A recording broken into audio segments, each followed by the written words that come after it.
Hi friends, welcome to our cooking log. ನಾನು ನಿಮ್ಮ ಶ್ವೇತಾ ರವಿಕುಮಾರ್. ಇವಾಗ ಸೋಮವಾರ ಸಂಜೆ ನಾನು ಲಾಗ್ನ ಸ್ಟಾರ್ಟ್ ಮಾಡಿದ್ದೀನಿ. ಅಪ್ಪ ಪ್ರತಿದಿನ ನಾಗಮಂಗಲಕ್ಕೆ ಹಾಸ್ಪಿಟಲ್ಗೆ ಹೋಗೋದ್ರಿಂದ ಬರುವಾಗ ಸೊಪ್ಪನ್ನ ತೊಗೊಬಂದಿದ್ರು. ಇವಾಗ ಸೊಪ್ಪನ್ನ ಬಿಡಿಸ್ತಾ ಇದ್ದೀನಿ. ನಮ್ಮ ಮನೆಯಲ್ಲಿ ತರಕಾರಿ ಮತ್ತು ರೇಷನ್ ಎಲ್ಲ ನಾಗಮಂಗಲದಲ್ಲೇ ತೊಗೊಂಬರೋದು. ರೇಷನ್ ಎಲ್ಲ ತಿಂಗಳಿಗಾಗಂಗೆ ಒಂದೇ ಸಲ ತೊಗೊಂಬಂದುಬಿಡ್ತಾರೆ. ತರಕಾರಿ ಮಾತ್ರ ಶುಕ್ರವಾರ ಸಂತೆ ನಡೆಯುತ್ತೆ ನಾಗಮಂಗಲದಲ್ಲಿ, ಆವಾಗ ತೊಗೊಂಬರ್ತಾರೆ. ಸಣ್ಣ ಪುಟ್ಟ ಐಟಮ್ಸ್ ಏನಾದರೂ ಮಧ್ಯದಲ್ಲಿ ಖಾಲಿ ಆದರೆ ಮಾತ್ರ ನಾವು ದೇಲಾಪುರಕ್ಕೆ ಹೋಗಿ ತೊಗೊಂಬರೋದು.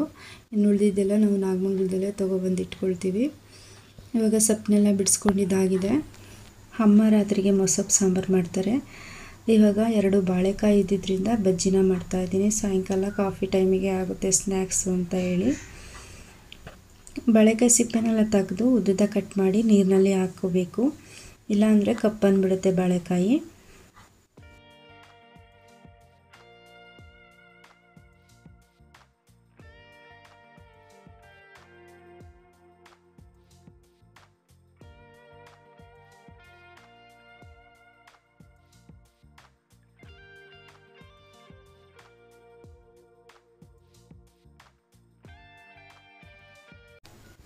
ಬಾಳೆಕಾಯಿನ ಕಟ್ ಮಾಡಿ ಹಾಕ್ಕೊಂಡಿದ್ದಾಗಿದೆ. ಇವಾಗ ಹಿಟ್ಟನ್ನು ರೆಡಿ ಮಾಡ್ಕೊಳ್ಬೇಕು.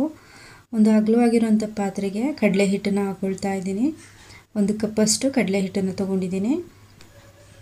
ಇವಾಗ ಇದಕ್ಕೆ 1 tea spoon red chilli powder, ಅರ್ಧ ಟೀ ಸ್ಪೂನು ಅರಿಶಿನ, 1/4 ಟೀ ಸ್ಪೂನ್ ಗರಂ ಮಸಾಲನ ಹಾಕ್ಕೊಳ್ತಾ ಇದ್ದೀನಿ. ಜೊತೆಗೆ ಸ್ವಲ್ಪ ಸೋಡಾ, ರುಚಿಗೆ ತಕ್ಕಷ್ಟು ಉಪ್ಪನ್ನ ಹಾಕಿ ನೀರನ್ನ ಹಾಕ್ಕೊಂಡು ಕಲಿಸ್ಕೊಳ್ಬೇಕು. ಅತಿ ಗಟ್ಟಿಯಾಗೂ ಕಲಿಸ್ಕೋಬಾರ್ದು, ತೆಳುವಾಗೂ ಕಲಿಸ್ಕೋಬಾರ್ದು, ಮೀಡಿಯಮ್ ಆಗಿರೋಂಥ ಅದಕ್ಕೆ ಕಲಿಸ್ಕೊಳ್ಬೇಕು. ಬಾಳೆಕಾಯಿನ ಡಿಪ್ ಮಾಡಿದ್ರೆ ಅಂಟ್ಕೋಬೇಕು, ಆ ರೀತಿ ಹಿಟ್ಟನ್ನು ಕಲಿಸ್ಕೊಳ್ಬೇಕು. ಇದನ್ನು ನೀವು ಸಾಯಂಕಾಲ ಟೈಮಿಗೆ ಟೀ ಅಥವಾ ಕಾಫಿ ಟೈಮಿಗಾದರೂ ಮಾಡ್ಕೊಳ್ಬೋದು, ಅಥವಾ ಮಧ್ಯಾಹ್ನದ ಊಟ ಅಥವಾ ರಾತ್ರಿ ಊಟಕ್ಕೆ ನೆಂಚ್ಕೊಳ್ಳೋದಕ್ಕಾದರೂ ಮಾಡ್ಕೊಳ್ಬೋದು. ತುಂಬಾ ಚೆನ್ನಾಗಿರುತ್ತೆ. ಇವಾಗ ಹಿಟ್ಟನ್ನು ಕಲಸಿದ್ದಾಗಿದೆ. ಬಾಳೆಕಾಯಿನ ಡಿಪ್ ಮಾಡಿಬಿಟ್ಟು ಎಣ್ಣೆಯಲ್ಲಿ ಹಾಕಬೇಕು. ಎಣ್ಣೆ ಚೆನ್ನಾಗಿ ಕಾದ ನಂತರ ಇವಾಗ ಬಾಳೆಕಾಯಿನ ಡಿಪ್ ಮಾಡಿ ಹಾಕ್ತಾಯಿದ್ದೀನಿ. ನೋಡಿ, ಇವಾಗ ಇದು ಗೋಲ್ಡನ್ ಬ್ರೌನ್ ಕಲರ್ ಬರೋವರೆಗೂ ಚೆನ್ನಾಗಿ ಬೇಯಿಸ್ಕೊಳ್ಬೇಕು.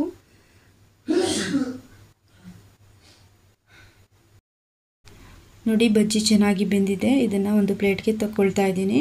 ಇದೇ ರೀತಿ ಉಳಿದಿರೋವಂಥ ಹಿಟ್ಟಿನಲ್ಲಿ ಬಾಳೆಕಾಯಿನ ಡಿಪ್ ಮಾಡಿ ಎಣ್ಣೆಯಲ್ಲಿ ಹಾಕಿ ಬೇಯಿಸಬೇಕು. ನೋಡಿದ್ರಲ್ಲ ಯಾವ ರೀತಿ ಸಿಂಪಲ್ಲಾಗಿ ಬಾಳೆಕಾಯಿ ಬಜ್ಜಿ ಮಾಡೋದು ಅಂತ.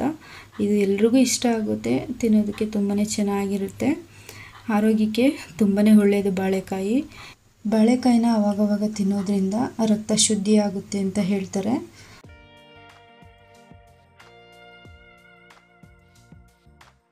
ಈ ವಿಡಿಯೋ ನಿಮಗೆ ಇಷ್ಟವಾದಲ್ಲಿ ಲೈಕ್ ಮಾಡಿ, ಶೇರ್ ಮಾಡಿ, ಕಮೆಂಟ್ಸ್ ಮಾಡಿ, ಸಬ್ಸ್ಕ್ರೈಬ್ ಮಾಡ್ಕೊಳ್ಳಿ. ಪಕ್ಕದಲ್ಲೇ ಬರುವಂಥ ಬೆಲ್ ಐಕಾನ್ನ ಕ್ಲಿಕ್ ಮಾಡಿ. ಈ ವಿಡಿಯೋ ನೋಡಿದ್ದಕ್ಕಾಗಿ ತಮ್ಮೆಲ್ಲರಿಗೂ